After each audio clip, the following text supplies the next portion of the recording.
You're right. We missed the regularly scheduled election, but elected officials can be recalled, impeached, given the boot. Think of Nixon. Then think of you, Oswald Cobblepot, filling the void. I'd like to fill her void. We're gonna need signatures to overturn the ballot. I can supply those, Oswald. Teach her my French flipper trick. Oswald, we need one more thing.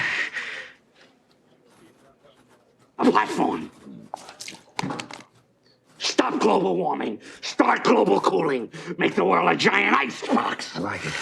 But the mere recalls, we have to have a catalyst, a trigger. You're doing great, Mayor Cobblepot. Your table is ready, Mayor Cobblepot. I need you, Oswald.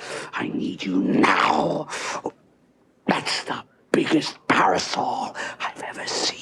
An incident like the Gulf of Tonkin or the Reichstag fire. Huh?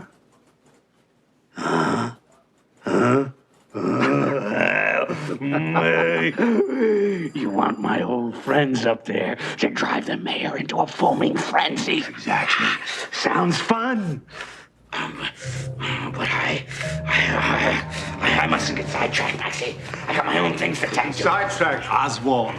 This is your chance. A fool full of destiny. Your parents carelessly discarded. Reclaim my birthright, you mean? Imagine as mayor, you have the ear of the media. Access the captains of industry. Unlimited poontang. You drive a hard bargain, Maxie. All right, I'll be mayor. Burn, baby, burn! I am from beyond. Listen, and all you desire will be yours. Welcome to Spider-Dan and the Secret Wars. Prepare for Prattle.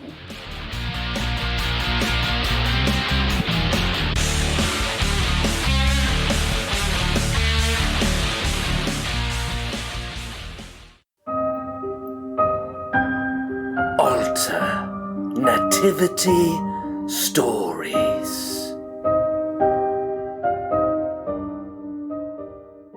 Welcome to Prattle World. I am your host, the ever-amazing, ever-spectacular Spider-Dan. And in this podcast, I spotlight entertainment's best-kept secrets that a mainstream audience may find boring. And welcome to Alternativity Stories, a month-long look at alternative stories set around the most wonderful time of year.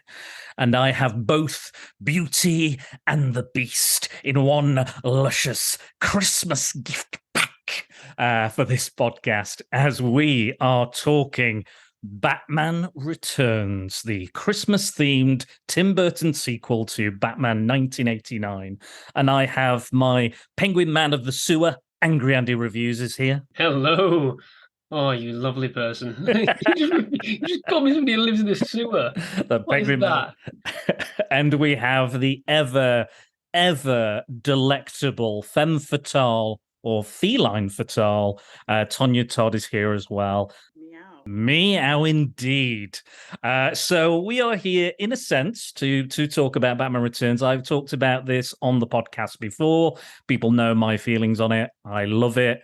It is the best parts of a Tim Burton film and best parts of a Batman film, wrapped up, again, in a luscious Christmas gift pack. But we're going to talk about this in full. But I had never heard Tonya's opinions on this film. I have heard Andy talk about it, and we've discussed it many a time, quoted it over on the She-Hulk podcast as well. But I said I was going to do this with Andy, and then Tonya sent me like a little kind of looky eye emoji, and I was like, oh shit, she wants to be on this too. And I was like, I assumed she'd talked about it on another podcast. I don't know why, but I was like, no, she has to be on it. We have to I mean, there's 3 leads effectively in this film that share a similar amount of screen time. So Tonya, why don't you tell us a little bit about Batman Returns and why you love it, or why it was so influential on you?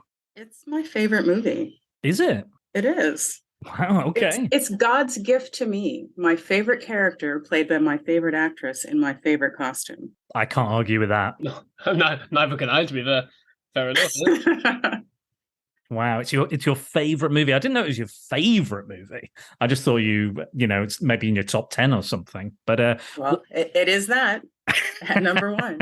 Number one. I could probably recite the entire thing. I was debating, do I even need to watch this again? And I did, and I'm just saying every line. Like, oh wow, I must be miserable to watch this with, So yeah, you were in a sense kind of a crazy cat lady, and has this? No, I'm not crazy. Kidding, I'm kidding. Yeah. But did this particular version of this character, is this what kind of influenced your love of Catwoman? No, I already loved Catwoman. And, usually I'm a purist. You would think that it would bother me that she's not a thief. I mean, they really did rewrite her origin story. But I'm sorry, when you look like that, I don't care. I just don't care. I love what they did with her. And she's usually brunette too. And I tend to lean toward brunette because, there were no Black people on screen. At least I could have a brunette representation. She's amazing. She's a spectacular actress, and she played the hell out of this role, even though it's not treated like a serious film. No, certainly not.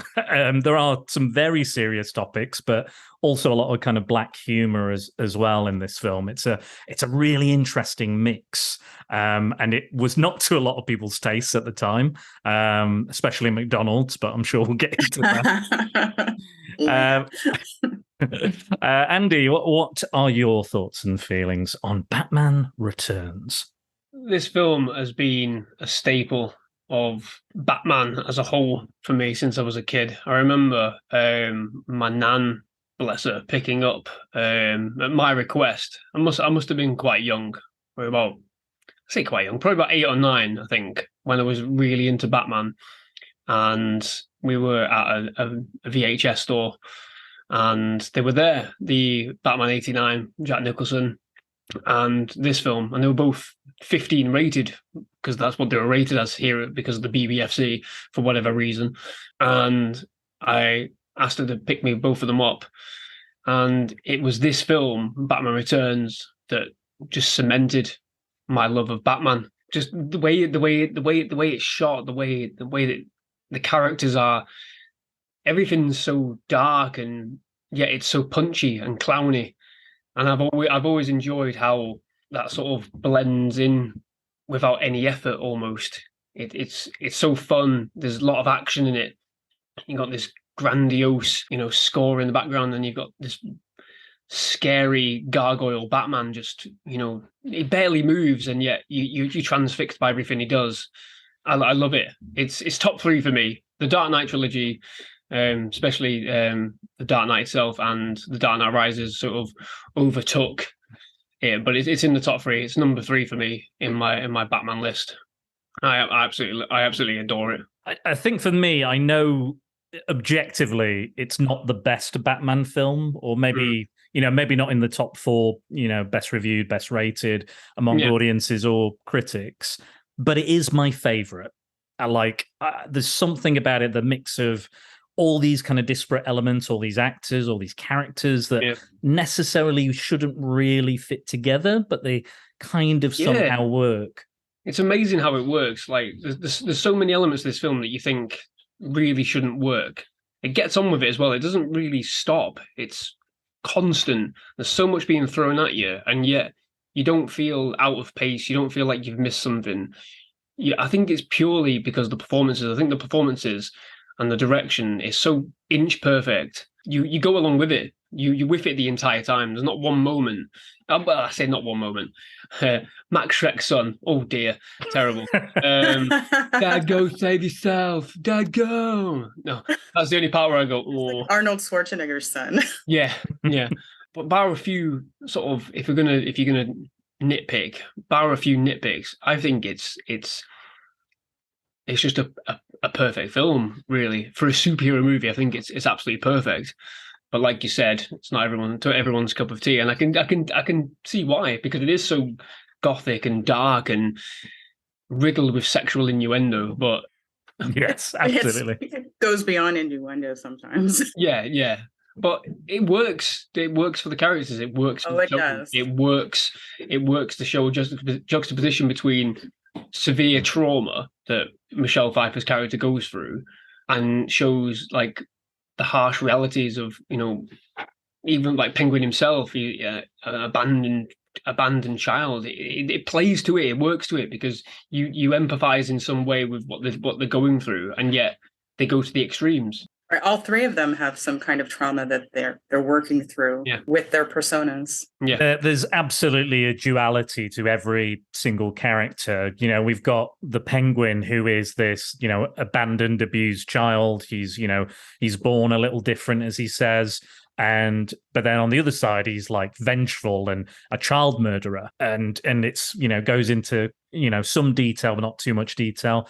You know, Selena Kyle is this, you know, assistant secretary, whatever you want to call her, but then when she has her accident, she unleashes this kind of, you know, she says, "Hear me roar." You know, it's a very feminist kind of ideal, and her story is a huge kind of, you know, it's a feminist story, it's a feminist arc. Yeah. The line I love about sorry to cut in, the line I love with Selena Kyle is, "How can you be so mean to somebody so meaningless?" And then later on in the film, she's like, "You guys, well, I think it's always confusing your pistols with your privates." Pistols with your privates. She switches so much. It's severe brain trauma, obviously. It opens up bipolar, you know, a psychological, you know, complete split. I mean, Bruce Wayne says it later on down the line. We're split down the middle, two people. The things they go through create these alternate personas.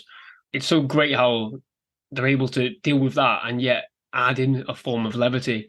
Maybe that's what people didn't like. Maybe they wanted it more fun, or, you know, just deal with it in a serious manner. But I think you do need that kind of levity in this film, because if it was too dark, it simply wouldn't work at all.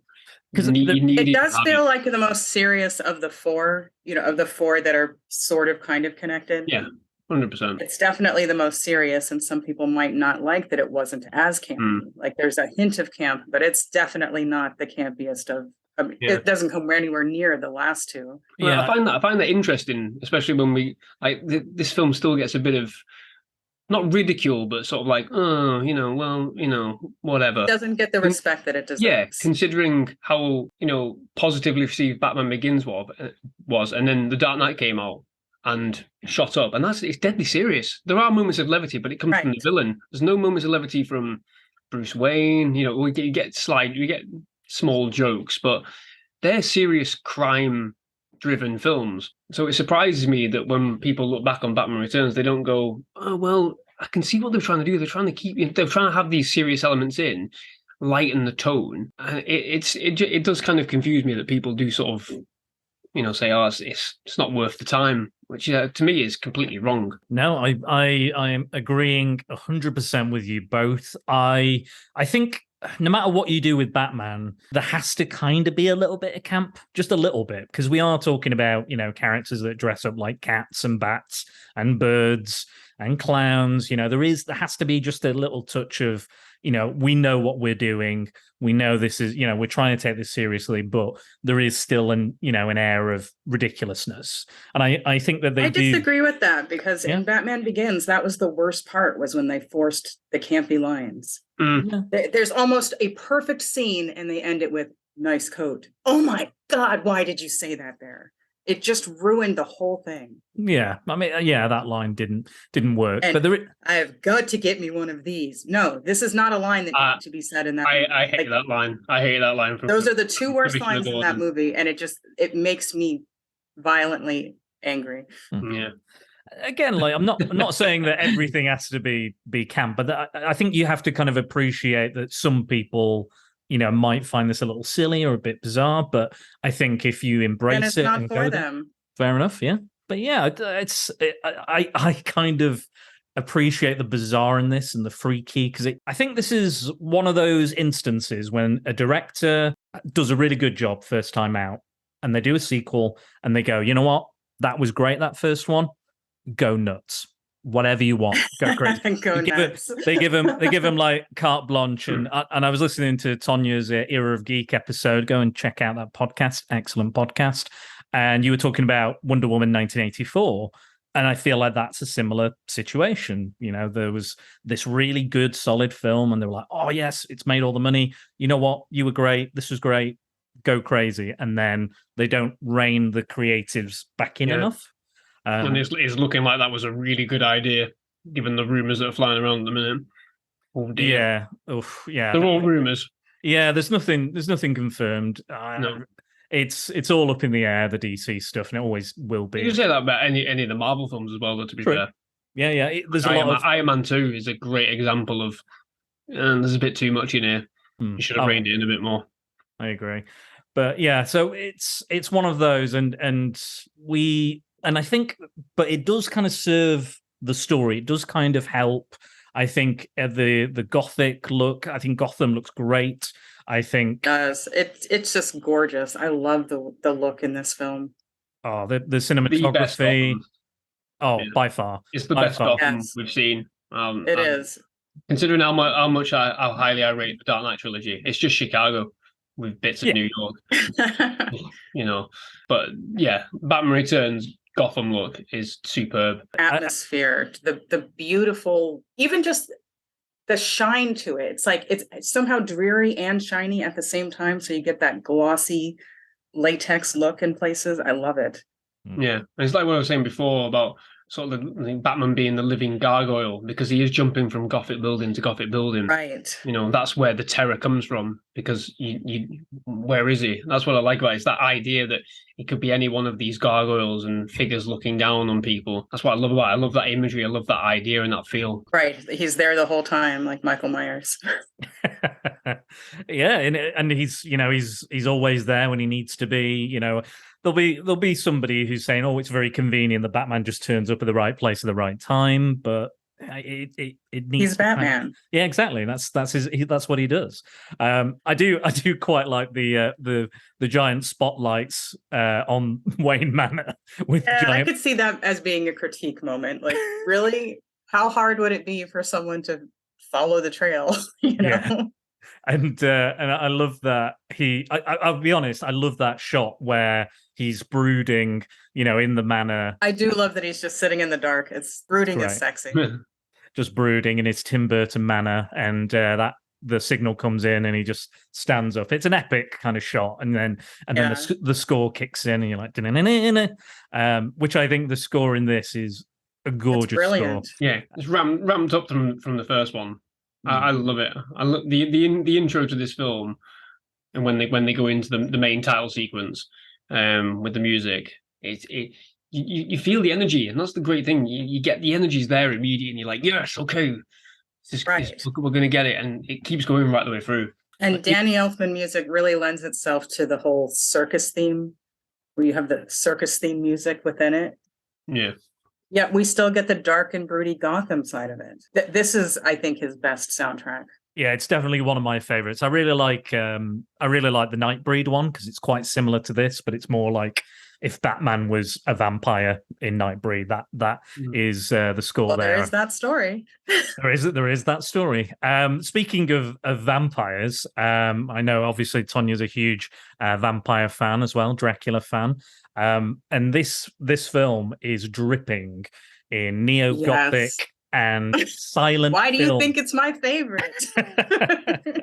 You know, the Metropolis, Fritz Lang's Metropolis influenced the look of Gotham. You can see that. Max and then we Schreck. get a little shout out to Max Schreck. Nosferatu. There's also definitely a bit of Dr. Caligari in there as well, the Cabinet of Dr. Caligari. This is why I say that, when people doubt God, I don't. This film is the evidence for me. Not only does God exist, he loves me. Because he gave this to me. Yeah, you know what? It is God's gift to films and to Batman. Speaking of Max Schreck, when you were talking about like Selena Kyle, it was like I love that line was like, "Oh no, she had a brain to damage." She tries to blackmail me. I'll drop her out a higher window, but right now I got better fish to fry. It's better fish. Better fish to fry. Even the really tiny moments in this, like not even like 2 minutes of like when Shrek confronts Selena Kyle in the office, that is dripping with tension and dread and fear and like real fear, like genuine fear that women would experience maybe back then or even today in the workplace. And when he plays it off like a joke, you're like, oh, that tension's relieved, but then he just fucking throws her through that window. It's a horrifying scene. That it's quite a terrifying scene because even though she hits the I was going to say flags, not flags, are they? Like the canopies. Canopies, that's it. She hits the canopies on the way down, but all of her deaths don't are you all the way down? questionable. It's like you don't know for sure. You could argue that she didn't really die in those situations, and I think that was intentional. Because so you could hit and you would be really injured, but if you had all of that stuff breaking your fall all the way down, you probably wouldn't die. She counts down the deaths, doesn't she? Right at the end, she's counting down. Right. She goes, well, Max killed me, Batman killed me, the Penguin killed me, and I've got like this many lives left. And spoilers for the film if you haven't seen it, but she said she's going to save one for next Christmas. Yes. So, which I love, and I thought actually, there's because it implies that there might be something somewhat supernatural, like when all the cats come and they start biting her and like nibbling on the fingers. It's implied, but there's an argument either way. So you could say, yes, she's supernatural. She has 9 lives. Yeah. She died every one of those times. Or you could say none of them was really bad enough to kill her. Absolutely. It's just another layer of psychosis. Let's talk about Max Schreck a bit. Do we think he's a good addition to the Batman lore? He's a totally original character, totally new, introduced in this film. He's not appeared in the comics as of yet, but time will tell. What do we think to Chris Walken and his corrupt businessman? He was a classic Tim Burton design, with the striped suits and the hair. I love him. I think he's a great character. I always assumed that he was like taken from the comics in some format. It was only later on in life that I learned that he was completely made up, and fascinated by that choice and by that decision. I think it's a form of like trying to ground the villains, isn't it, into something real. And he's the master manipulator in a way, isn't he? He's the one that's responsible for creating Catwoman as she is. He's also responsible for creating the Penguin later on, like the perceived later terror that he would cause on Gotham if Batman doesn't stop him, if he becomes mayor. So he's almost like a puppet master, isn't he, in a way? Even though he has no control over Catwoman, he's the creator. He ties all the central the catalyst. characters. I don't know that he would be the creator, because he's not the one who brought her back to life. He's not the one who gave her power. He just gave her the reason to fight back. Yeah, it was the final push to go over the edge. No, yeah. In a sense. Do we think Selena Kyle had psychological problems before? Like she talks about like that kid being dead and stuff like that later on, or is dead that now? Yeah, dead now. He's dead now. Do we think that maybe there was some underlying issues she already had? Don't we all have psychological issues? Yeah. Tell me. Are you going to judge her for this? No. I'm just wondering if where we land on it, is it, was she always going to be this character? Was she always going to become this, or do we think without that? They point towards it. They point towards it, don't they? So she has all these cats visiting her apartment. Yeah. They point towards it. She answers the answer machine, doesn't she? When she listens to all the messages, when she flips out all the messages, it's like you have to be the ideal woman. Use this fragrance to be the ideal woman.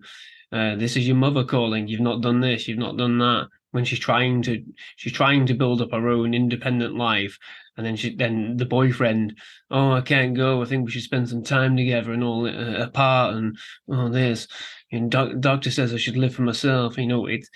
There's constant stuff there going on in the background that we don't see actually happening. Needling her. Yeah. And I do want to point out, she had that coat in her closet already. Mm-hmm. Yeah. Yeah, she did.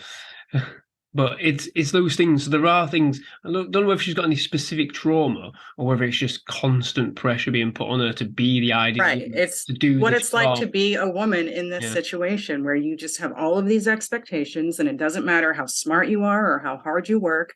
Everyone is always telling you what you should be doing, what you should be thinking, how you should be behaving, and she's just fed up. Yeah. If you make one mistake, that's it. It's everything's your fault because she forgets to give him the speech, and it's instantly like even Max says, "Remind me to take it out on what's her name." They don't even know her name. She's invisible to them, and yet she's to blame for everything that goes wrong. And it's the weight of everything coming on top of her, living in a crummy apartment, working for men that don't even see her until she doesn't bring the coffee or until she forgets about the bloody speech. And when she comes up with a really good idea, they bat it off as like, well, at least you can make good coffee. So there's constantly that. I think that's her trauma.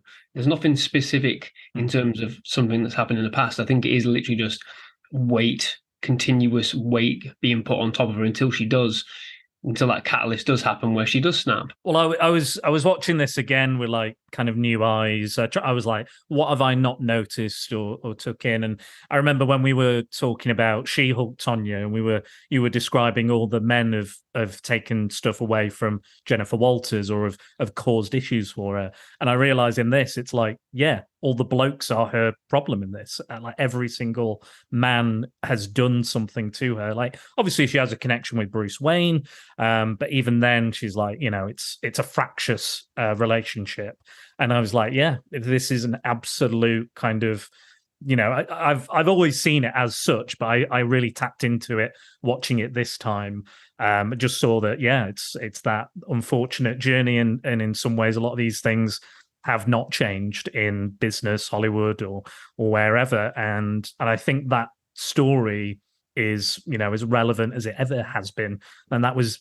It was 30 years ago this year when the film was released, so it's the anniversary. So that was released in July, the Christmas film, much like Iron Man 3. Christmas in July. But yeah, I really got into that and got really invested in that journey this time. Speaking of the opposite end of that, let's talk about Danny DeVito's Penguin, who is the misogynist character of all time, one of the.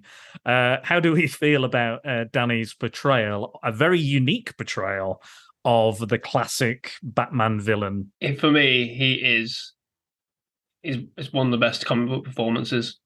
It's up there with like Thanos as a villain performance for me, because it's a three-dimensional character. It's not just a character spouting lines like you could argue in the majority of superhero movies. He's got motivation, he's got desire, he's got want, he's got need, he's got a level of empathy. At some point in this film, which I've always loved, you do actually want him to find his parents alive, like early on. Even when I rewatch this, when he says he wants to find his parents, I'm still like, fucking hell, if he finds them alive and he has some kind of reconnection with them, none of this shit happens. If they open arms and take him in, if they're alive still, and he forgives them, none of this shit happens. The film ends. And we get Catwoman still, but we don't get the majority of the rest of the film. So there is that moment, whether it's genuine or not, and that's what I find fascinating about his performance, whether it's genuine or not when he's in the graveyard, when they're talking to about him, like saying, well, you'll never get to say, they'll never get to, you'll never get to reconcile with them, will you? And he has that little stumbling moment where he looks up and goes, true. And you're like, is that genuine? Is that a genuine reaction where he's like, I really wish I could reconcile? I don't think it is. I think the whole thing was a performance. I think he knew his parents were dead before he that's what's fascinating emerged. For me. Yeah, but that's what's fascinating for me. The whole thing was a ploy to get those names. But that's what I mean. It plays into the rest of the film. That's what I find fascinating about his character, because he's able to make it look like there is a possible level for you to empathize with his character before he starts doing terrible things. That's what makes him a good sort of villain politician character, because it makes it a good story too, because you're not watching it knowing for sure that it's all fake. So exactly. I'm saying on multiple viewings, to me, yeah, all of this was a performance. He was just trying to get all those names. He knew his parents were dead. He knew his name the entire time. However, just watching it for the first time, you can see how it looks genuine. It looks like, or at least it could be genuine. Yeah, and that's what I think is really great about Danny DeVito. He's performing within a performance. He's adding more. He's adding more into the character. He's covering things up. So when he's Cobblepot in the film, he's still the Penguin. So he's wearing another facade. So later on, when he flips out and goes, don't call me Cobblepot. I'm the Penguin. So there's constantly people putting on masks, like they say later on. You know, this whole film is about masks. Exactly. So that's what I find. It's such a great performance. It doesn't get the recognition it deserves purely because. And they were all in. They're playing these comic book roles, but they're all in. They are living these characters. They're not even acting. They are these characters. You don't feel like, oh wow, they're pretending to be this person. They're not. They're all in. And Danny DeVito definitely. It's like he was made to be that character. And I'm not saying because he was short. You can be short. That doesn't mean you're going to have all of that trauma in your movements. He moved like he was the Penguin. And that's what's so good about it, is because it's not comic book accurate, apart from little tweaks and things when he puts the hat on and you see the posters in the background. It's not the little homage moments to the character in the comics. To the classic like 60s. But all the grunting, like the way he's just having a conversation, he just you just hear him. It's part of how he speaks, and that's not something that comes off on a first reading. No. He really immersed himself in that role. Yeah, creating the character for himself, creating it believable as he would see it, as like this grotesque sort of clown, figure.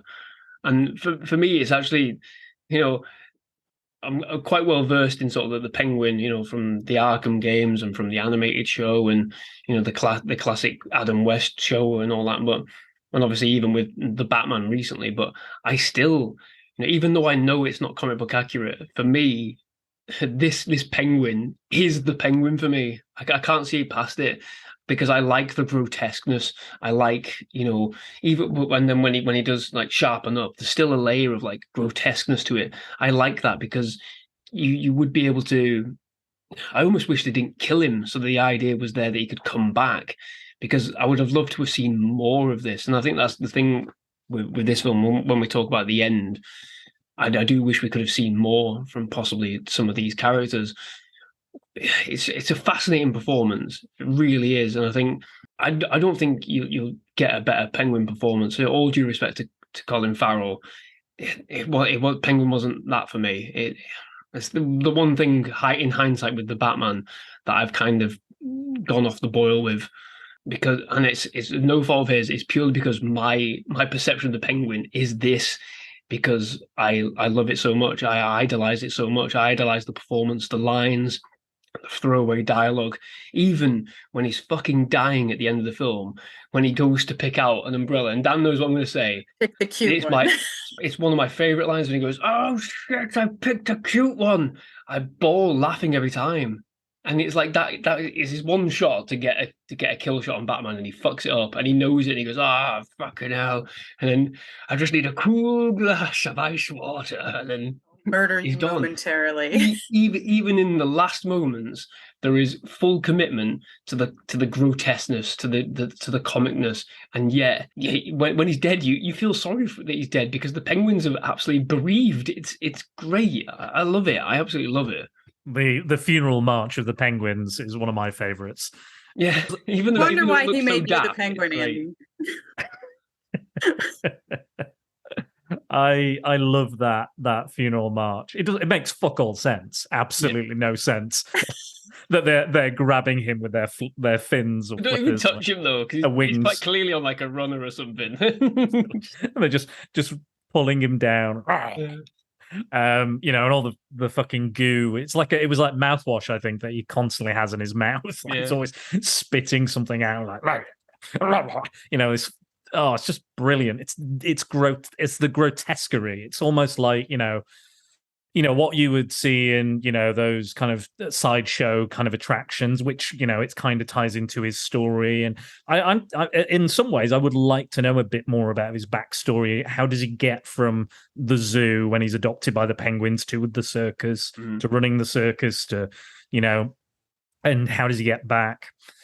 This was That's one another good thing. Sorry, but that's another go good on. thing about this film, about his character.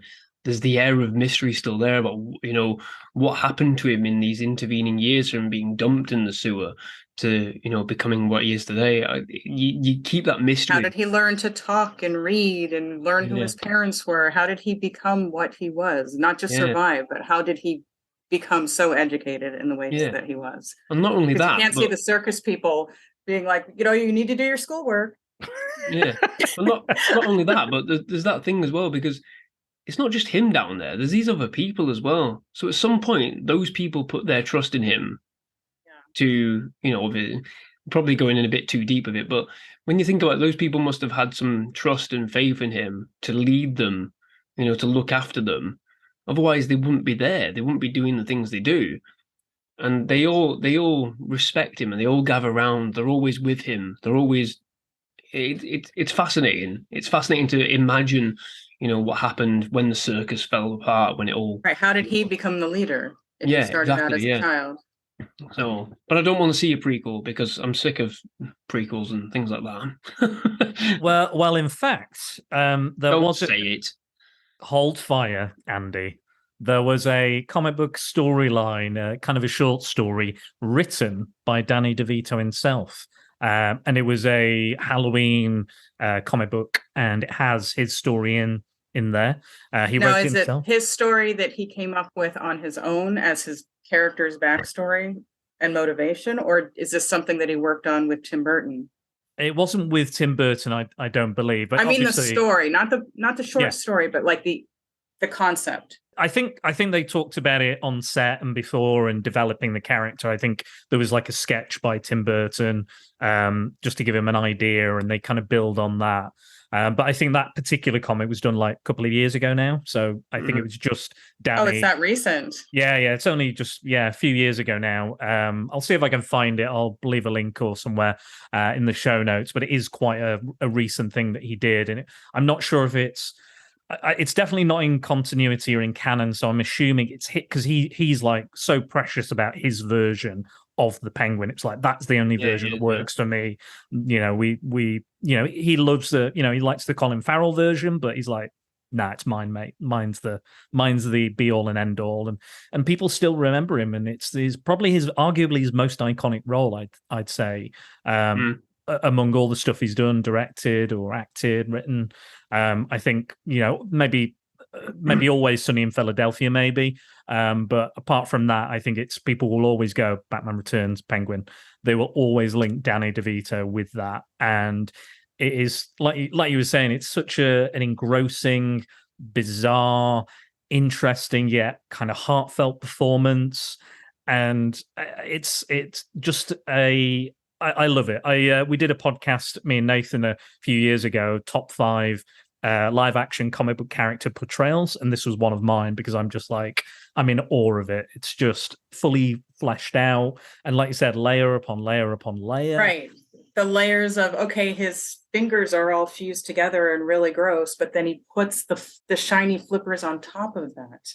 Yeah. So it's one more deception, one more layer of his deceit and his manipulation. What do we think of his rise to mayor? Do we feel like that worked, or was it a bit odd? Or well, the whole film's a bit odd, but did it work for his character? Do you think? It made sense. It's okay. That wasn't his original goal, but Max Schreck is crafty, and he's like, "Hey, this guy's blackmailing me, but maybe I can make this work for me." Yeah. Maybe I can get him in my pocket and I won't have all this difficulty I'm having with this stupid mayor who's trying to uphold, like the law and everything. We can scratch each other's backs here and this will work out for me. So it didn't seem like a hard sell. He didn't want to do it at first, but it, as Dan, you pointed out, he came up with the right way to do that. I know you've been dying to share. It certainly did. This version. This time I watched it, I picked up on a very, very quiet line of Christopher Walken. So he's talking about like the Reichstag fire. I'm sure Andy knows a bit about that. He's a big history buff. And it's like it was basically a communist attacked Hitler's, rally building or something like that. And then he used that as a jumping off point for his political ambitions and helped to form Nazi Germany. And that's exactly what Max is trying to do. He's like, right, if we stir up enough chaos with the circus gang, then we can use that as a platform for our political gain. And that's exactly what they do. And but the way he because it's always a good sign when you're like, let's do what the Nazis did. Yes. Always good. Oh Always good. God. Right. And I mean, we're talking about all that German expressionism earlier, so there's something in that. But yeah, the thing that convinces Oswald Cobblepot is when Max says, "You can have this, and you can have unlimited poontang," which is a line I never thought I'd hear in a Batman film.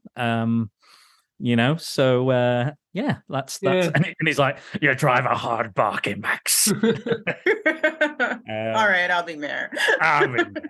Burn, baby, burn. All that, and it's great. And he starts kind of playing up to it, and he's like, "Oh yeah, it's very good." And even where he's like, Batman sees him and he's like, "Oh, I'm just touring the riot scene, upstanding mayor stuff," and he's playing into that. I've kind of liked the Penguin in there's a line in it where if like Christopher Walken's like, if his family didn't 86'd him, he could have been with you at prep school. This idea that he's kind of what Bruce Wayne is, but if Bruce Wayne went like with that grotesquerie, that inner grotesquerie of Batman, that gargoyle that Andy described him as, that's Cobblepot's like outward appearance, but he's deeply, like there's even a line in the film where he's like, "I'm a real freak. You have to put on a mask." Yeah. As well, like there's that. I like You're that. Just jealous. I'm a real freak. We have to put on a mask. You might be right. Yeah, and there's that blue blood, and and I think that's a challenge for a lot of these villains relate to Bruce Wayne or Batman in some way, and I've always seen that he's he represents like the aristocracy of the upper crust, the old money, and I've always liked that, and I think there's a lot of that in this as well. I did notice a lot of Trumpian similarities to Cobblepot and to Max Schreck as well, like the rise to power. I was like, oh yes, they also like to grope women and other things. So yeah, there's a lot of similarities there, and I think when it was happening, there was some like, oh, he's a bit like Lex Luthor. No, he's like the Penguin. He's freaky. But yeah, I've always liked that kind of dichotomy between the two characters and how they interrelate in that sense. Yeah. Batman and Bruce Wayne. But yeah. I do have one of the problems with the film I have is, where do they get those blueprints for the Batmobile? Yeah, that's a fair complaint. Like, how are they able to break into it, period?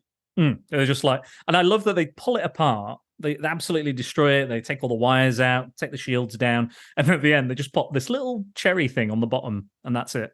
Yeah, right. Just do that. don't do all the pulling out and stuff.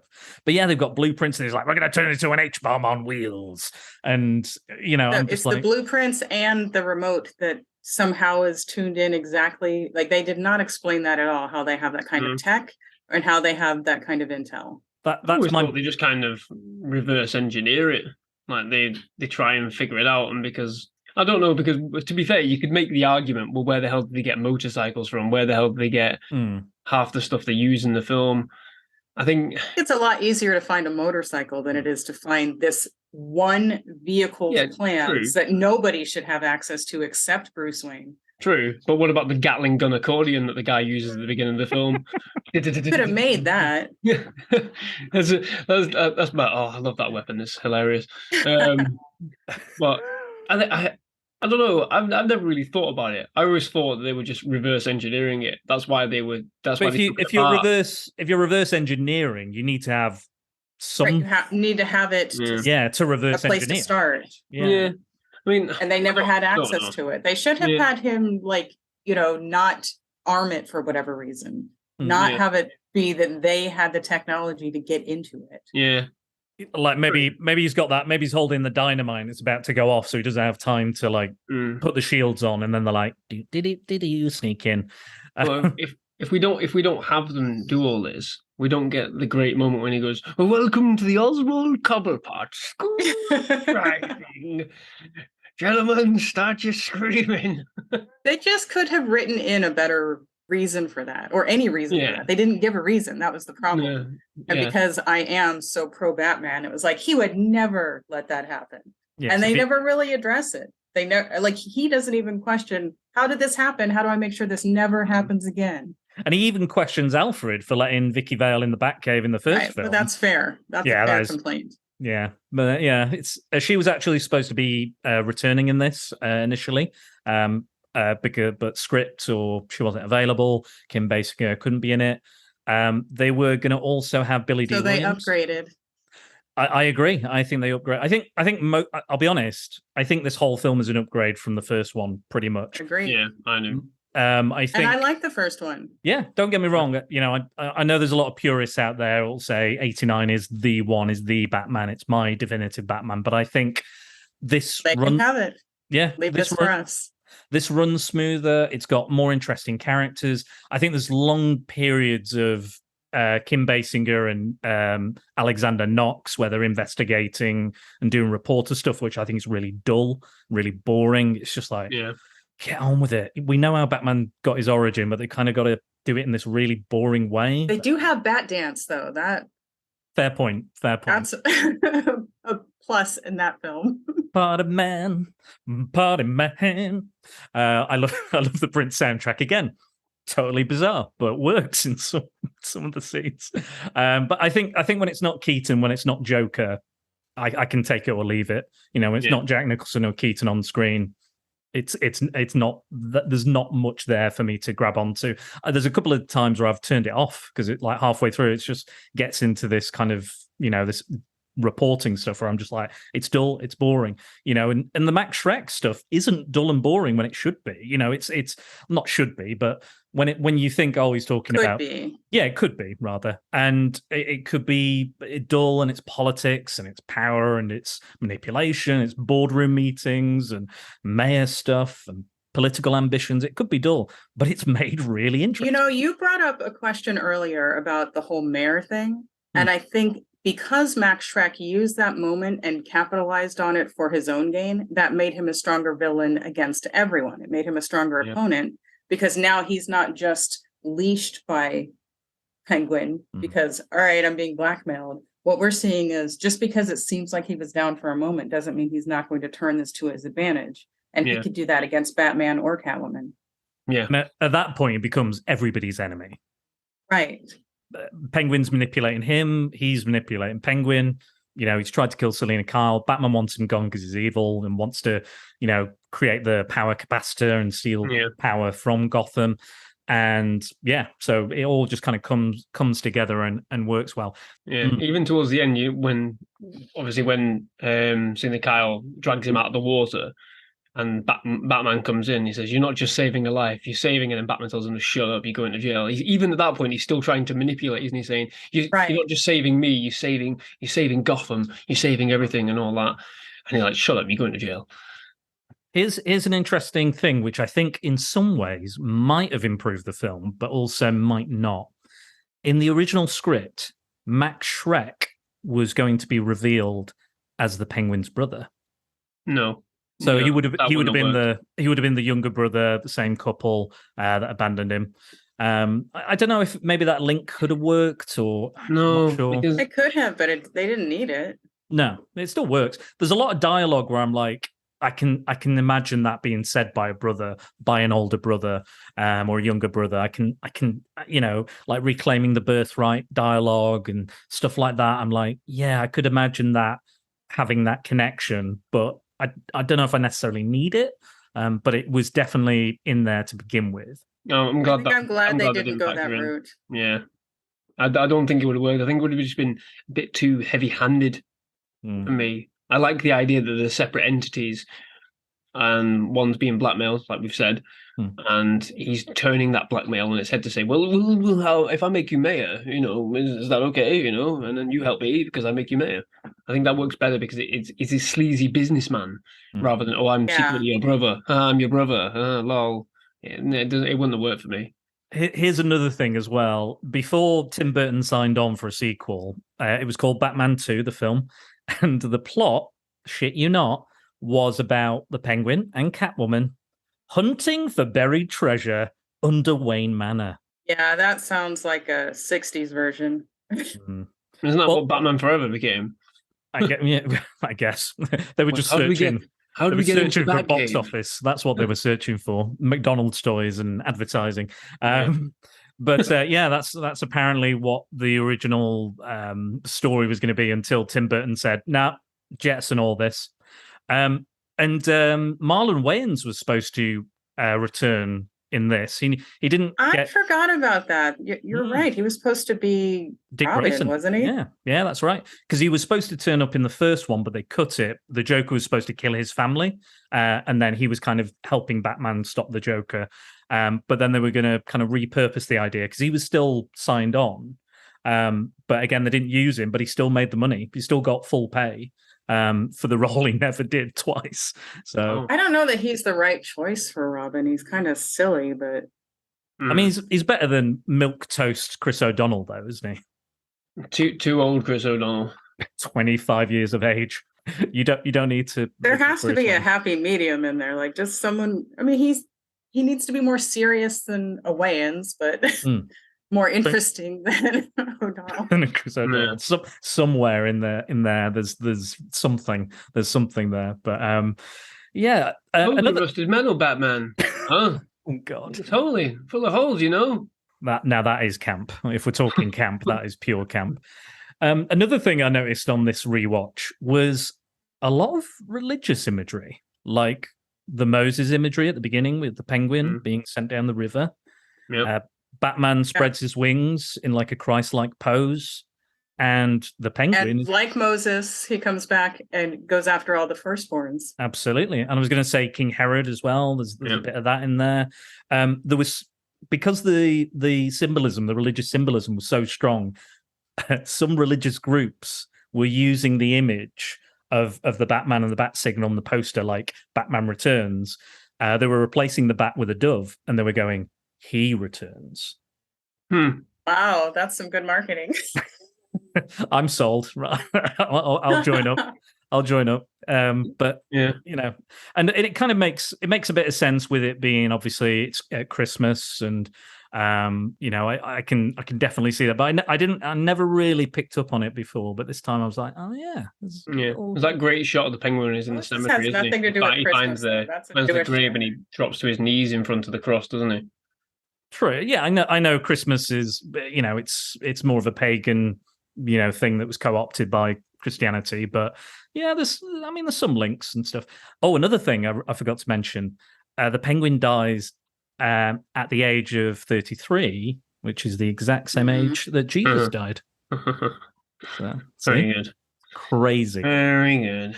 That's my IMDb. Is that in the trivia? It is. I'm just stealing stuff. Go read it yourself. Most of it is just like, oh, the penguin is referencing this. When he calls her Beauty and the Beast, he's referencing Beauty and the Beast. I'm like, oh, wow. Thanks for sharing that. Thanks for taking the time to write that down, because nobody would have ever got that. I was just like, I was wondering. Here's an interesting personal fact for yourselves. Going back to saying like 33 years. So when I originally got these films on VHS, obviously watched the first Batman. Brilliant, yeah, great. And then because Batman Returns starts in the past, well, at that young age, I didn't recognize that it takes place in the past. So I thought, this is happening straight after the first one. So the baby's born just after Joker's been killed. 33 years later, and I was always like, why is Batman not really old? I couldn't figure it out. I couldn't figure it out. It took. I think I must have been about 12 or 13 when I actually went, fucking hell, you moron! It's 30. It's because it says 33 years later. I always just went, oh, 33 years after the first Batman film. Wow, okay. He's so young still. I was going to say, 9-year-old kid going, what? Why is he so young? I All don't in get what it. you eat. Yeah, I was going to say, my young it is- naivety. it is on the screen as well. Yeah. Like, it's not like an implied, a Yeah. change of time. It is like 33 years Yeah, later. But my literal 9-year-old brain went 33 years after the first Batman film. Get you right, cool. Only when I got a little bit older upon rewatch, I went, "Oh, you idiot!" In the film, obviously, there's so many great scenes, great small moments, great action sequences. I think the dialogue and the script writing is superb. It was mostly written by the writer of Heathers, and I think you can tell that with the kind of the dark, disturbing, sexual dialogue, especially. Do you have a favorite moment or scene within? Obviously, you have to. It's a hard choice to make to just pick one out of the film. I have one, but I don't know about you guys, or if you need more time to think, I can tell you mine. Not easy, but I know what I always go back to is the kiss. Kiss, the mistletoe. Yes. Yeah. I mean, the whole scene, the power dynamic, the way she climbs on top of him. I wonder how many times they had to do that scene. I wrote a thing about kissing on my blog once, and I was thinking that, Michael Keaton's like, let's go again. I think we can do better. Yeah, it wasn't quite right. Are you feeling it? I'm not feeling it. Try again. I encourage you to watch that in slow motion because it is divine. Okay. All right. Oh my. And it's a crucial moment in the film because it's how they learn each other's identities with the lines that they say to each other. Wow. So it's the storytelling that really pulls me in. Sure.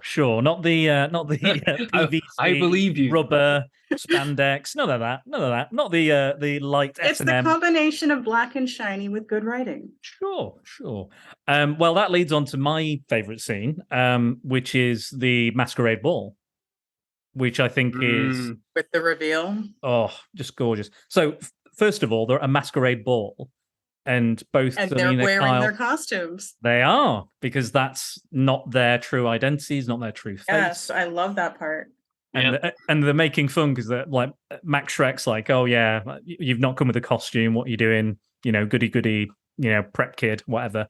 Yawn. Yawn. And then Selena comes in as well. And we have that moment and they're dancing. It's shot beautifully. The soundtrack is amazing as well. It's haunting and beautiful. And it's all, it's just so gorgeous. And it's not for me, like, it's not, weird or grotesque or odd or bizarre, which is, that kind of stuff. It's not a big action sequence or but it's just a wonderful bit of acting and character moment. I love when they say the line, they swap their line for the mistletoe can be deadly if you eat it, but a kiss can be even deadlier. And then they come apart and there's that shot of them both apart and then they hold each other again. Back together. Yeah, and then they're like, oh, do we have to start fighting now? Which I think is a great line. The whole thing is gorgeous. The way the music emphasizes that scene, it holds that note and you can feel it in your heart. In a way, the penguin almost ruins it by coming in and up through the floor, to be honest. And usually I wasn't invited, so I crashed. Okay, but even that was good storytelling because we're in this moment. We are hooked in this moment. What are they going to do now?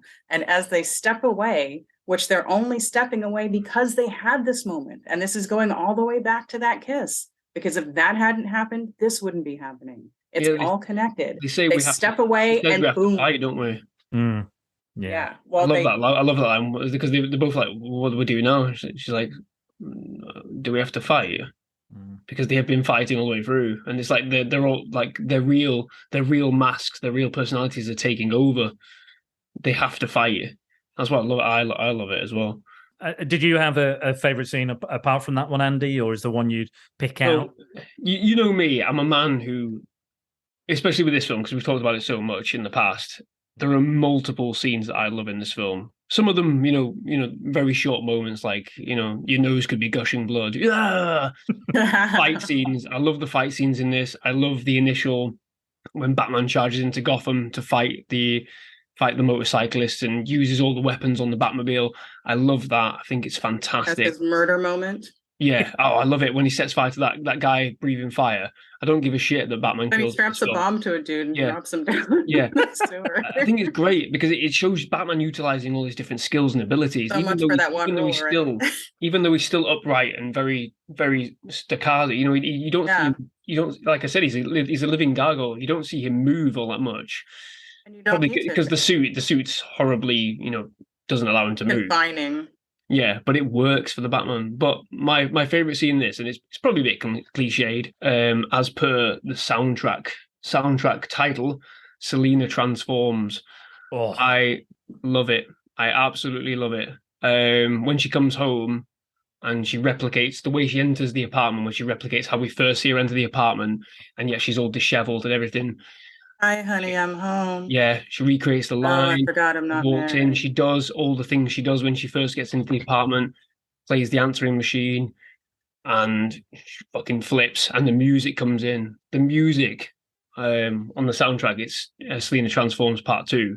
The music, the atmosphere, the tension. I love that you know the title. Yeah, she's tearing apart her life. She's tearing apart her previous life. She's tearing apart all her belongings. You said earlier, she already has the coat. She's tearing it apart. She's remodeling it. She's creating herself. She's, creating this Frankenstein piece of who she should be, which is why all the stitching's all over her face.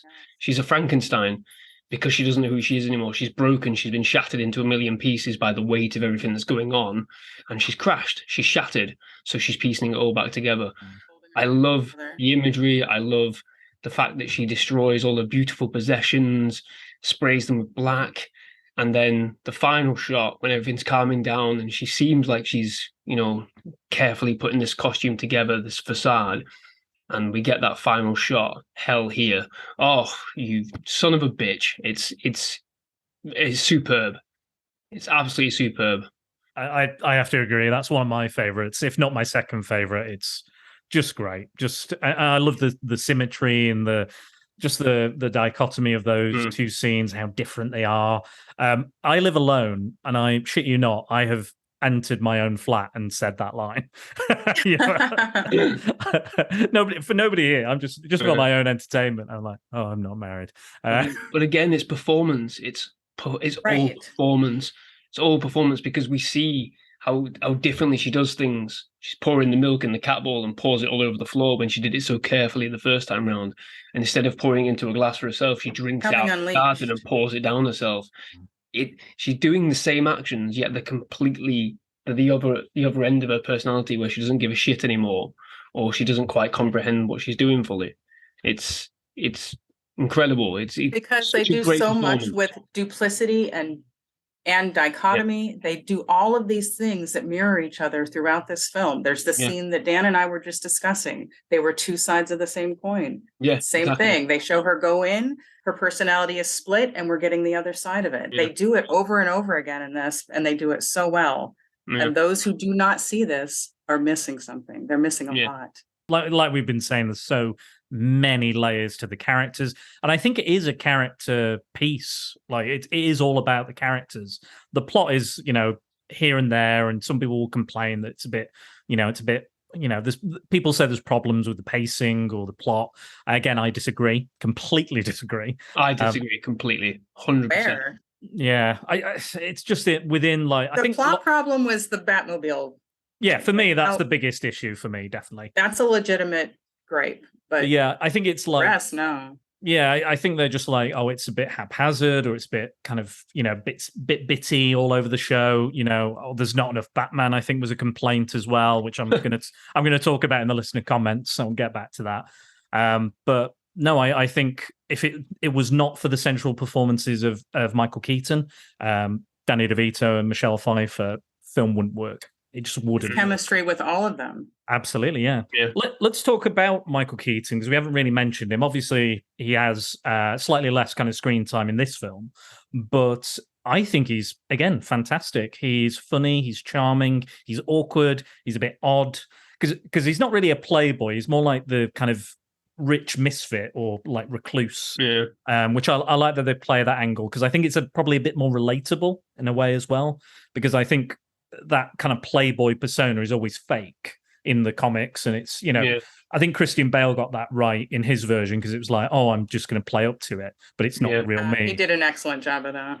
Yeah, I think that aspect of Bruce Wayne he really captured really well, and like, oh, I'm, he drives into that guy in the Dark Knight, and he was like, oh, I didn't even see the stop sign and things like that. I just, perfect. But I think Keaton's Batman is so iconic for those reasons, because he is an unconventional lead, he's an unconventional character, and I've always appreciated him, and again, he has less screen time in this, but when he's on screen, he owns it. Absolutely. I'm not someone who thinks that you have to have more screen time to. No, I'm just using that as an example. I know, and it bothers me because okay, so he doesn't have the most screen time, but that's part of what makes it so effective. When you oversaturate the screen with someone, they become dull, they become boring. Yeah. You're tired of being around them, and Batman is mysterious. We shouldn't be watching him all of the time. He should pop up and scare people. He should be mysterious. I love the mystery in him. I mean, the brooding mystery of Batman is what makes him so attractive. Yeah, and he interacts with the film and with the characters in all the right places at all the right times, and you really feel his impact. So another favorite scene of mine is when all this battle's taking place in the middle of Gotham, and he's beating all the goons up, and then Penguin just sat there touring the riot scene, like you said before, and we have that sort of back and forth between them before Catwoman turns up, and they're both like, "Who the fuck are you?" We have that. I saw her first. Yeah, gotta fly. Brilliant, but it's interesting that they say he doesn't have enough screen time. He does a lot in this film. There's a lot more action. He's involved a lot more in terms of fight, and he's involved a lot more in trying to figure things out. He's involved, as Bruce, better in this film, I think. Yeah. Because like you said with your favorite scene, Tonya, like there's that bit at the end where they're really delving into the character. So you don't need more screen time if the impact of the character is there, if the writing's there in all the scenes, and especially in that scene in the ballroom, it's really heavy, it's really weighty, and it's good, solid dialogue. You don't need them to be on screen all the time waffling away. Meaningless waffle, which is what we get in some superhero films at the moment. Like, oh well, we've got to have this character on saying this. Well, why? What are they offering? Oh, they're just there because essentially it's a glorified extended cameo. Get rid of them. They're not offering anything to the film. In this, they play him exactly as he's needed within the story with the rest of the characters around him. It's when it gets real and it gets more intense, when the plan's unveiled, then we see him springing into action, which is what Batman is. Like you say, you don't need Batman to be there all the time, prosaiing over everything. He's investigating. He should be investigating. Right. No, I think you're right. I think you're, again, I'm just the yes man to both your opinions, mostly. Because I'm just like, yeah, oh yeah. I don't personally get it, but that's just the criticism I've seen out there. Again, I don't agree with it, but there's place for all types of opinions, even ones I don't agree with, and that's why I brought them up, because I don't want us to be just like going, this is the best film ever, even though it is, and Tonya's favorite film, obviously. So kind of as we're slowly kind of coming to an end of the podcast, are there any kind of things that you want to say? Is there anything we haven't mentioned, like quotable lines? Like one of my favorites is when Selena Kyle goes, "How could you? I'm a woman." A woman. As I was saying, I'm a woman and can't be taken for granted. Life's a bitch. Now so am I. Perfect. What a line reading. You've got the part, Tonya. You've got the part. I have been practicing my whole life. Did you hear I about? wanted to talk about the scene at the end with the reveal where she already knows who he is, but he still does that dramatic moment. And I know that some people hate that he does that, but I think this is the one time it made sense for him to reveal himself because it humanizes him. Right. It was a choice. It wasn't just a throwaway moment. In the other films, it drives me crazy. I think he reveals himself too easily. Yeah. But this time, he is making a statement.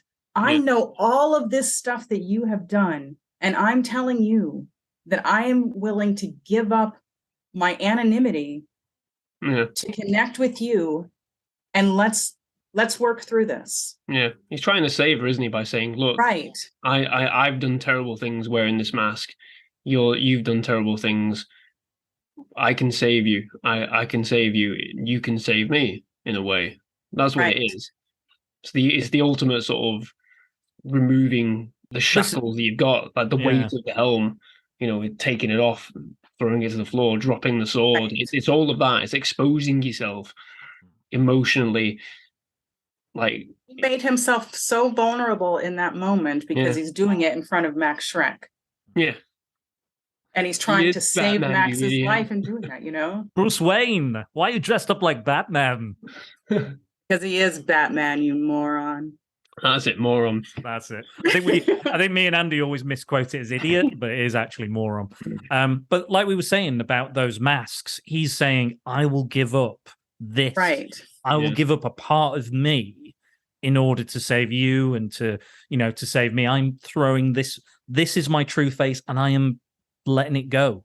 I'm literally tearing it. You can see her working through it. It's like, it is so tempting. This is a life that she could throw away all of this trauma and start working towards something that is wonderful and beautiful and fulfilling. The two of, like, she knows I made a real connection with this person in a horrible time during my life. Maybe my life doesn't have to end in tragedy. Maybe I don't have to go through with this thing. It's so tempting. And you can see the pain, the internal pain, because she's just an incredible actress and she's revealing all of that through her body language, through her facial features. Yeah. And then she was also in physical pain due to that costume because it was so tight. She would sometimes pass out. That costume was that tight on her. Worth it. Oh, absolutely. Yeah. Suffer for your art, Michelle That's Pfeiffer. right. Hey, she doesn't regret the role. No, and that stuff she does with the whip, that's all her. Yeah. Oh, I know. It was one take. She had to say meow like 1,000,000 times, but the whip scene once. And they were like, done, cut, wrap, finish for the day. Great work. I love this film. I love this film. And here's one thing I want to talk about. What do we think of the Army of Penguins? Hilarious. It's the most for me. It's utterly ridiculous. Like, this a massive amount of army of penguins. I mean, I hope the RSPCA was contacted by Batman following the conclusion, following Penguin's death, because who's going to look after them? To be quite honest, but it's utterly ridiculous. But again, it's another element of the clowning, isn't it? You go with it because you believe it, because the way the rest of the film has been set up for you. You believe in it because the characters have told you. It was more believable than them getting the Batmobile. I agree. Like the blueprints. That was even with beyond my level. The little hats and the I could not suspend my disbelief for that one. Yeah. Well, I think by that point you're either Penguin into Army, sure. Yeah, you're like, I'm in. I've seen weird stuff. I read as well that Stan Winston, who created the animatronic penguins, he found one of the real penguins kind of snuggled up with the animatronic one. Which I think is like a really, really sweet kind of story for and obviously, it's kind of a celebration of Stan's work as well. Rest in peace, Stan, who did all of the great kind of animatronics and Alien Queen and everything. But yeah, there's a lot of character in those walking around, waddling about, and by this point you're like, yeah, fuck it. Yeah, and, if you get to handle that by this point, then what are you even doing watching a comic book movie? To be quite honest, absolutely. You know. Again, embracing that ridiculous a little bit. And they really work with the whole Tim Burton black and white theme. Oh yeah, yeah, absolutely. They fit right in. I did think, I just watched Nightmare Before Christmas a few days ago for the Disney discussions, which is coming out. Isn't it interesting that Sally is all stitched up just like Catwoman? Yeah, and I was going to say that Jack Skellington has a similar kind of look to Max Schreck. Quite similar. Well, that's really just a Tim Burton look. Yeah, I know. If you look at Beetlejuice and Edward Scissorhands, I guess that's more of a Catwoman look, the Edward Scissorhands shine. But that I don't consider that a Max Schreck look. I think of that as a Tim Burton look. Here's something I noticed as well in the film. This isn't. I found this out myself, not IMDb. This is me research watching. So in Max Schreck's office, there are pictures of him meeting various celebrities, including Elvis, Sammy Davis Jr., and Arnold Schwarzenegger. But is it Arnold Schwarzenegger? Or is it Dr. Victor Fries? Interesting. See? Interesting. You can spot that in I think it's the opening scene when they're in the office and they're like, that's not growth, it's a mild swelling, all that sort of stuff. Just all of the quotes. It's so quotable as well. I could do it all day. Yeah, we've done it all day. Yeah. You know. And we wouldn't even touch the surface of half of the best lines in it, I think. No. But before we come to an end, have you got any final thoughts? And then I'm going to go on to some listener comments. It's completely rewatchable, this film. Like, it hasn't shown its age for me, I don't think. Batman 89 has, due to some of the things, some of the way it's shot, some of the effect. For this, because a lot of it in this film is very practical. It feels very lived in. It feels even with the ridiculous level of amount of snow in a city centre, where again, New York gets bloody blitzed with snow, doesn't it? But it even in its ridiculousness, you still feel that it's real, because everyone, like I think Tonya said before, because everyone's so bloody invested in it, they make it real. It feels real. It feels like these characters exist. That's what makes it so rewatchable, I think. That's what makes it such a good film for me, because I believe these characters, I believe what they're saying, I believe what they're doing, and that's always a good marker for me. If I believe, and I believe the characters, I believe what they're saying, and I believe the writing, I believe what I'm being shown, then you've won. You've won for me. I absolutely adore this film. I absolutely adore this film. It's not perfect by any means. I wouldn't say it's in my top 10, but whenever I put this film on, I don't want to turn it off. I love watching it. I love watching it right the way through to the end, even until the final image. We get that really sort of heartfelt sort of like, Bruce Wayne thinks he sees her. Does he see her? And he's searching for her, and when the camera pans up and the signal comes on and then her head pops up, I've always loved that moment. Because it's the idea that the stories can continue, which is what I was saying earlier on. Like, I really wish, back then villains had to die in films, didn't they? Because people needed closure. They needed things to end.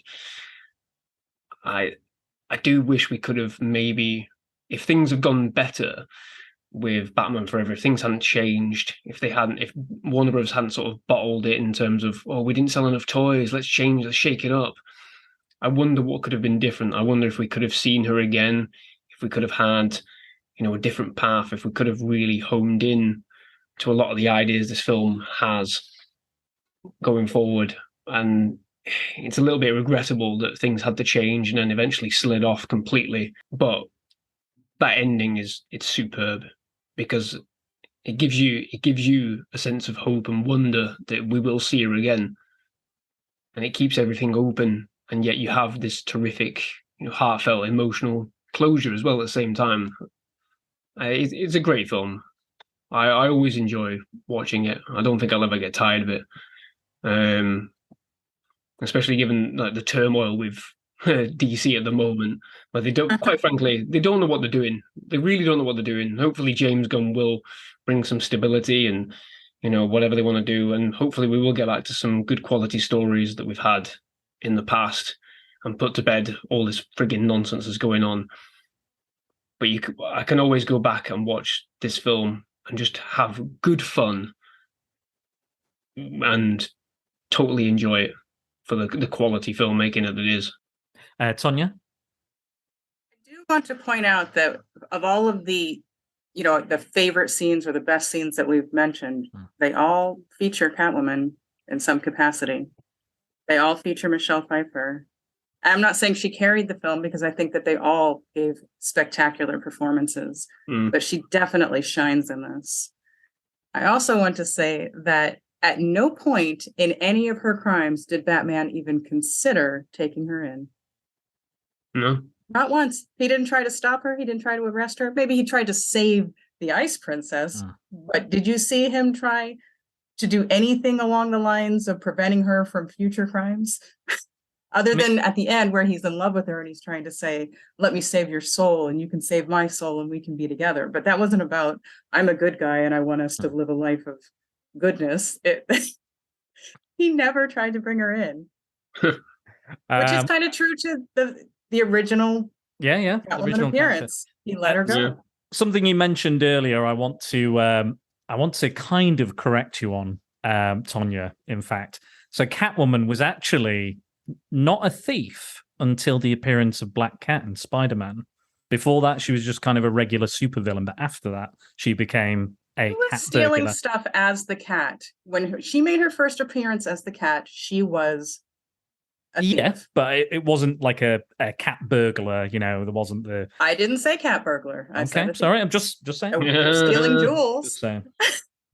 But Catwoman... So I have corrected your correction. Oh, there you go. I knew that would happen. Don't try it, Dan. Don't try it. Well, we all knew that Catwoman was just the pussy that Tonya was looking for. Okay, now. Well, he's not wrong, Andy. I'm not wrong. I'm not wrong. I want to have her and to be her. I mean, yeah, I can agree with that. I can agree with that sentiment. One last question before I do go on to the listener comments.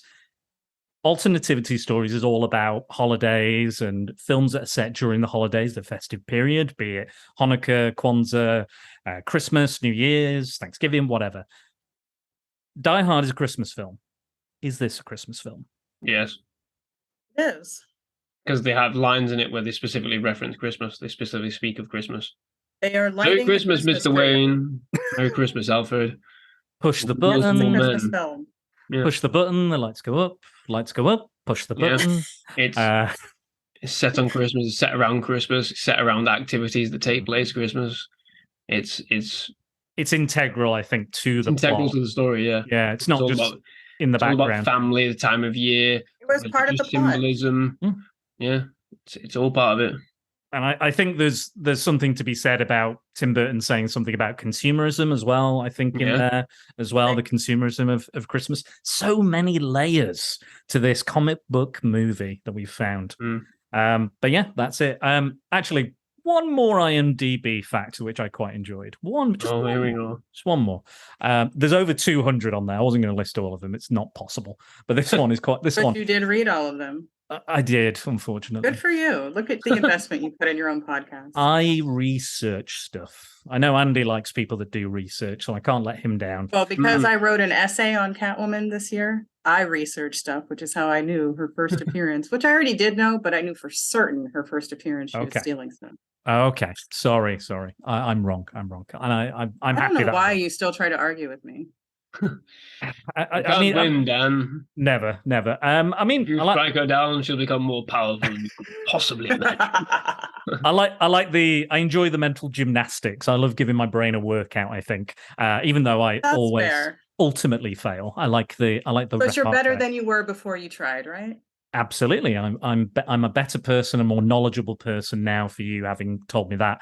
But this last bit of IMDb trivia is about Wallace and Gromit, The Wrong Trousers. Nick Park, the animator of Wallace and Gromit and all those other kind of Aardman films, loved Batman Returns. And Feathers McGraw, the best villain that he ever created, is the villain in The Wrong Trousers, is based and inspired on one of the pallbearer penguins in this film, and says that The Wrong Trousers is a spiritual sequel to Batman Returns. Get out. No. I mean, I don't know for sure. Again, any fucker can write that IMDb comment, but I kind of love it, and I can kind of understand. And that is a scary penguin if you've ever seen that film. That is I have not. I guess I need to see that now. You do need to see, The Wrong Trousers. It is really good. You should include it in the links for the show notes. Yeah, if it's available somewhere, It'll be on YouTube. Yeah, it's only 20 minutes long. It's really tiny. Good. It's a quintessential British classic. Yeah, stop motion, absolute, just pure excellence. This is my favorite Wallace and Gromit iteration or sequel, whatever. But yes, quickly going on to our listener comments before we finish. But that was a bizarre last little comment from me. Feathers McGraw. Feathers McGraw. He's one of Penguin's goons. Oh, I love it. There we go. There we go. We love going weird on this podcast, and that was certainly weird. So, listener comments. Paul Meller at the Meller Geek on Twitter. I basically just ask if anyone has any questions or wants to say anything about Batman Returns, how they feel about it. Paul put a little GIF of Batman giving a thumbs up, and then he said, "A proper Christmas movie." Yep. Which we agree with. John Hammond, that's at John Hammond 73 on Twitter. He says, for me, the best of the Burton Batman movies. Michelle Pfeiffer, oh my lord. DeVito, suitably creepy, but you get why he's doing what he's doing. And Keaton on form again as Bruce Wayne, Batman. Great performances in an almost flawless movie. And why doesn't Christmas really look like that? That is an amazing comment. And how did you fit all that in the character space for Twitter? I don't know, but he's a good one. Yeah, John Hammond also has a new YouTube channel that he's just started called Horrormantic. So go and check him out. Subscribe. I'll put the link in there as well. I love the way that sounds. Horrormantic. Inspired by a film I introduced him to via the VHS Strikes Back. I'll leave the link below. Leave the link. I'll leave the link below.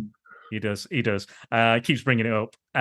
So Max Byrne actually has a question for us. So Max Byrne, who has just been on our Young Sherlock Holmes podcast on Facebook, he said, "My question: is it right that Batman has less screen time than Catwoman?" So I've answered this question. I've done the research again. So the screen time data for Batman Returns, Danny DeVito is on screen 30.82%. So we're counting the actors, not the actual characters, because Batman and Bruce Wayne are not the same. Oh God, don't get into this. I've got it down as the. So you went by actor, okay? We're going by actor. We're going by actor. We're going by actor. Stipulation. Go by actor. Go by actor. Just actors on screen, whoever they might be. Can't do division, so yeah. Oh God, yeah. I'm just is hard. It is, especially for me. But yeah, I've got the figures here. I've got the data. So all I'm going to do is read. So Danny DeVito is on screen for 38 minutes and 57 seconds, 30.82% of the time. Michelle Pfeiffer is on screen for 36 minutes and 46 seconds, 29.9% of the time. Michael Keaton is on screen for 32 minutes and 24 seconds and 25.64% of the time. Christopher Walken is on screen for 26 minutes and 6 seconds, or 20.65% of the screen time. So yes, so she does have more screen time than Batman. By what? About 5 minutes? Not much. So 36, 46 for Michelle Pfeiffer, and 32 minutes and 24 seconds. So yeah, a good 4 or 5 minutes on there. But yeah, so I think a lot of that is origin stuff, isn't it? Yeah. So the Hell Here scene, that's quite a significant chunk of them. And we've got to introduce not only Max Schreck, the Penguin, and Catwoman in this film. So it kind of makes sense that Batman has a little less screen time. Again, it doesn't really matter because when he is on screen. When you take into account their origin stories, Yeah. their plans, what they're going to do, and what their motivations are, really, it's not when you take that out. There's not really that much less that Michael Keaton has in terms of involvement in this film, isn't it? So when you think about people complaining that he's not really in the film, well, you take away the villain character origins, they've pretty much got an equal footing in terms of how they work through the story when the action kicks in, when the motivations are crossing, when they're engaging with each other. It's pretty much on par. True, yeah. I know one of the criticisms was actually from Warner Bros. Themselves, because Tim Burton says Michael Keaton will work for $11 million in this part. And Warner Bros. Are very reticent to give him the money because he's like, well, he's not on screen. But Burton was like, no, he deserves every penny of that $11 million. And I agree. Like I said, it's the imagery, it's the way he portrays both characters. The Batman is this scary figure, and when he's on screen, like I said, you're engrossed by everything he's doing. You're fascinated by his eyes. It's the acting in the eyes. It's impossible. It's impossible to. I mean, before this, wasn't he kind of dismissed as Mr. Mom? Wasn't he? A comedic actor, and people didn't recognize him as a real actor. Yeah. But then when you watch the work that he does with his eyes, even when he's just staring at someone, he's not just staring without any thought. There's thought process behind everything he's doing. The way he positions himself when he's standing there. When he saves Selina first, when he fires that thing behind that guy's head, he goes, you missed, pulls it towards him. There's that moment where he's kind of just there, sort of looking at her. And there's something going on there. There's some thought process that he's working through as an actor to make it seem awkward. Is it awkward, or is he just sort of making sure she's okay without actually asking her if she's okay? Is she in until she starts babbling on? Then he goes, right, I'm going to go now because she's babbling on. I need to leave. Yeah, if she's fine. I'm going to shaking and fell over or something. She'd be in shock or something. But no, he's just going. So there's a lot going on there. But again, this is what I'm saying about Warner Brothers bottling it and panicking for no reason, because now they're craving dark and serious with the Batman. Back then, if they just stuck to the guns, if they'd listened to what was presented to them, trusted in the vision, which so many studios at the moment just don't trust the vision. They meddle, they mess, and then they fuck it up. I've always said one of the worst things about DC Comics is that it's all owned by Warner Bros.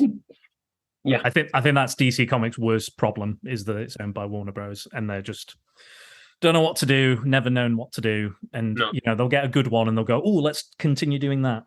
Anyway, let's get back to these comments. Sorry. No, it's me again waffling on as I always do. Tonya's fan favorite, the fan favorite, Angry Andy reviews. He takes prepare for Prattle to heart. Huh?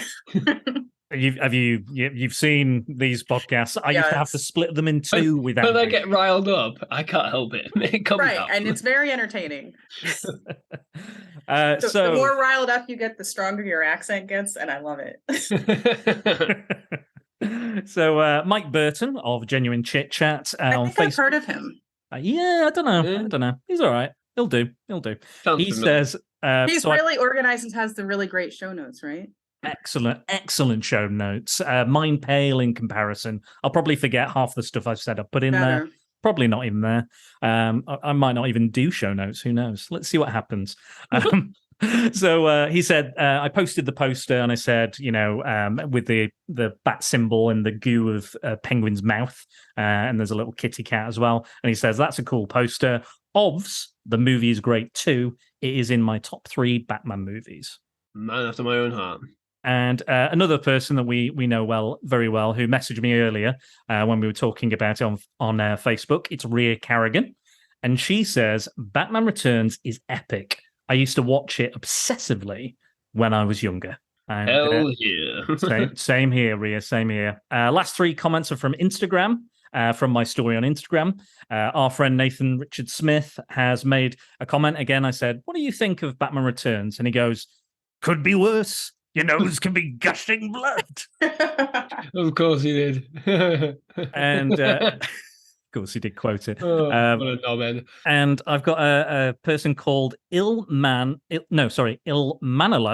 loves Tim Burton, and he said peculion or il peculion, which I found out off Megan, Mike's partner, means great movie. Oh yeah. So yeah, and then Bashi Bazook, as we know him, he said best Christmas movie ever. And there we go. There we have it. That is our Batman Returns podcast.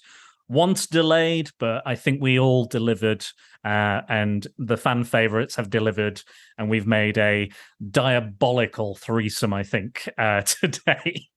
For our Christmas episode. But thank you guys. I appreciate you coming back. I know that we had some issues last week, but I've managed to move some stuff around. I'm still on schedule, so I'm really glad you were able to do that. Andy, where can people find you on the internet? Well, where do you reside, you dark gargoyle, you? Well, I wish I could hand out more than just expensive baubles, but you can find me at Angry Andy Reviews on YouTube. That's primarily where I do all of my reviews and collectible sort of unboxing and things like that. I'm in a bit of a hibernation mode at the minute. I'm like Bruce Wayne before the start of this film. I'm sat in my house, brooding into the darkness, waiting for the symbol to arise. Perhaps I'll be sprung into action when Avatar's released, but at the moment I'm having a bit of a break. I'm just chilling. I'm relaxing. The exact opposite of me. Yeah, I need to. It's been a busy time. So, and it always is over Christmas. So, telling me. Avatar will probably spring me up. But you can also find me on Twitter, Andy_review, and primarily most of my rantings and ravings are on there. At the moment, I'm doing 25 days of Christmas movie GIFs or GIFs, whatever you want to call them. I'm just posting random GIFs or GIFs, whatever. I don't know what people call them. Of just some of my favorite Christmas movies and random scenes that they have. I love it. It's great. So that's what I'm doing at the minute. Just taking it easy.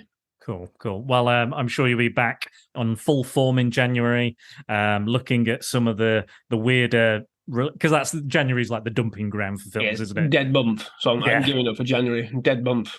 Fair enough. Movie month. But that's when you're at your best, Andy. Tonya, where can people find you and all the excellent content you're bringing to the world? You can find me across social media at Ms. Tonya Todd. I am actually starting a TikTok account in January. I'm not there yet. I haven't even started it, so you can't follow me yet. But keep your eyes peeled for that. You can follow my newsletter to know when the announcement comes, which is on my website, mstonyatodd.com. The banned book series is on my YouTube channel. And then keep your eyes and ears ready for Femme on Podcast Collective that I am working with some spectacular ladies, some of whom your listeners have already heard, some who might be new. I can't wait. I can't get enough of Femme on Film, and I can't get away. I'm gonna really just delve into all this collective. I love the idea. I love that it's growing, becoming larger, and encompassing more people. More of that, please. Yes. Cryptic. I want to know the reveals. Tell me the reveals. I'm all about the tease. The tease. Well, I'm going to tease a podcast for ourselves in January. So we're going to tease. Tonya will be back, and we're going to be talking a couple of vampire films in January. And yes, a very interesting, very unique. Won't spoil too much because Tonya hasn't seen. It'll be very unique. It's unique or it's not unique. Then we'll find out because I haven't seen them either, so I don't know if they're unique. They could be very, very pedestrian. So these are films that you've not seen. No. That's a rarity for you. Oh, there's a lot of these. A lot of the films I'm intrigued. A lot of the films I haven't seen that I bring up. But I know about them to a degree, even if I've spoiled them for myself. But yeah, we're going to be doing something. So keep your eyes and ears mostly peeled if you can peel those. But yes, you can find me. You can peel anything with skin. True, and I'm sure Tonya has tried. Anyway. Facebook, you can find me at Secret Balls. You can find me on Twitter and Mastodon at Dan_Balls. Instagram, it's SpiderDan Secret Balls. Review, like, share, comment, subscribe, etc. And don't forget to use the hashtag prepare for Prattle. And we have certainly prattled on today. When you interact with us, if you want to be joined, if you want to join the Prattalion and to be briefed in full on the Secret Balls, swing over to Prattle World at spiderdanthesecretballs.com. I'd like to thank all my patrons. I love you guys. Thank you again. And if you ever find yourself in a position where you can support the podcast, please consider it. Guys, happy holidays, everybody. Thank you so much again for doing this. And I hope you have a brilliant festive season. Goodbye. Fill the void. Meowy Christmas.